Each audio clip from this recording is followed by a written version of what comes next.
students, I'm Deepthi Sharma and I'll be linking a news piece from Economic Times dated November 1st, 2022 to a macro concept. Alright, so the news piece that I've taken is on fiscal deficit. Center on firm fiscal footing, H1 deficit at 37.3% of FY23 budget estimates. Now just concentrate on this part. The fiscal deficit at the end of September was 37.3% of the budget estimate for FY23, marginally higher than 35% a year earlier. The full year fiscal deficit the full year FY23 fiscal deficit is estimated at rupees 16.6 lakh crore or 6.4% of GDP. Experts see only a marginal slippage from the target. This should help reduce pressure on interest rates amid rising credit demand. Now, what I'll focus on is just this last sentence. This should help reduce pressure on interest rates amid rising credit demand. What I'll explain in this session is basically how fiscal deficit influences the interest rates in the economy and why is it so important. All right, let's start first with what is fiscal deficit. In a very simple language, fiscal deficit is basically difference between the expenditure of the government and its revenue. So when we say that the expenditure of the government is more than its revenue, we say that government has a fiscal deficit.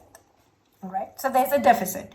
So the government is not able to finance its expenditure by its revenue. All right, in very simple language. All right, so what does the government do? So in order to finance the expenditure, the government starts borrowing. The government starts borrowing from the market. All right. Now here comes the theory. What happens when the government starts borrowing from the market? Okay. So when government starts borrowing from the market, the money supply in the economy go down. It reduces. Okay. Since the government has borrowed money from the market, so the money supply in the market goes down. It reduces. Now this means what? This basically means that it reduces the availability of funds. It reduces the availability of funds for the private big investors. All right. So it reduces the availability of funds for the private big investors. All right. So now what's there is that there is less supply of funds in the market, right? And there is more demand for funds in the market by the private investors. Hope you understand this, that when the money supply in the economy goes down, then what happens when the government has borrowed money from the market and the money supply in the economy goes down? So now the private investors, right, who make investments in big projects, they have less money available in the market. Okay, they want to invest in a project. Let's say a private investor wants to start up an infrastructure project. All right, so he wants money. He goes to the market, but there is less supply of money because the government has already borrowed a lot of money from the market. Okay, so for him, what is there is supply of money is less and he's demanding more of money. So this leads to what? This leads to increase in the interest rates in the economy. All right. Now, this is very similar to your demand and supply of price of goods and services. Okay. What happens when there is more of demand and less of supply of any good or service? The price of that good basically increases, right? It shoots up. So similarly, in the funds market, your interest rate is the price of demand and supply of funds. So if there is more of demand for funds and less of supply, the interest rates in the market goes up. Okay. So the borrowing cost for the private investors in the market shoots up. That shoots up, which basically means that for the investors, the cost of production goes up, right? Now, with that cost of production going up, there could be some investors who do not take up their projects.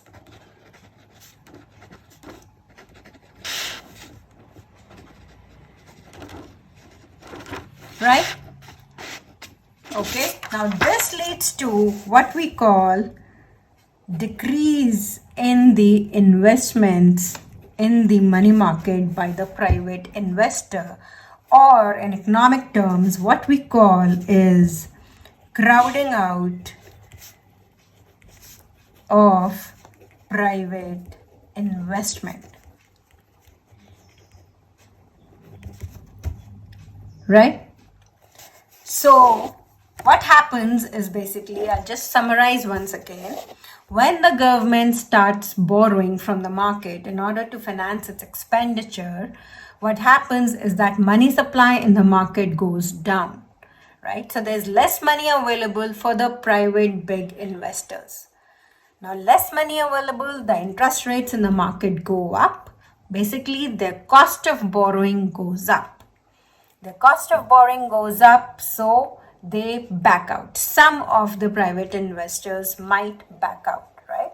Because the cost of production has gone up for them, for few of them, let's say.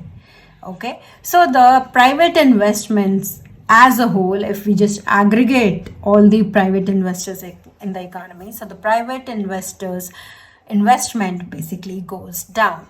This is termed as crowding out of private investment. That is, the decrease in private investment due to the rise in interest rates, which have been brought about by the government borrowings in order to finance its fiscal deficit, is called crowding out of private investment.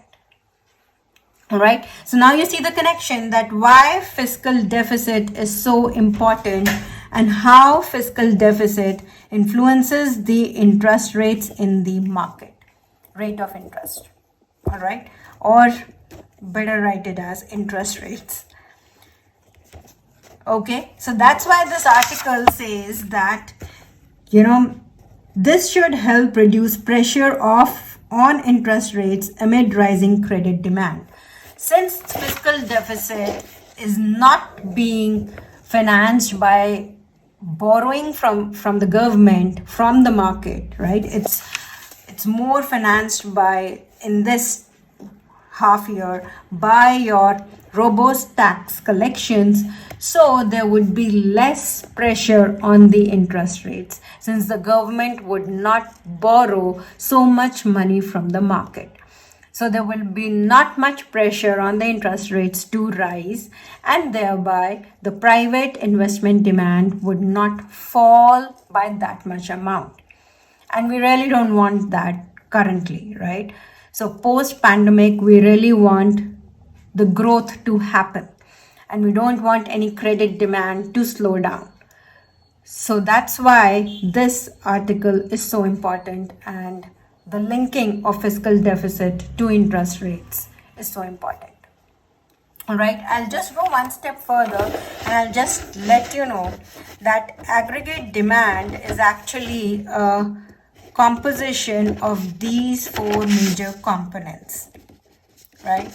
So it's consumption, investment, government, and net exports. X exports and M imports. So exports minus imports is your net exports. So in this case, if we consider that investment goes down, right, if it decreases due to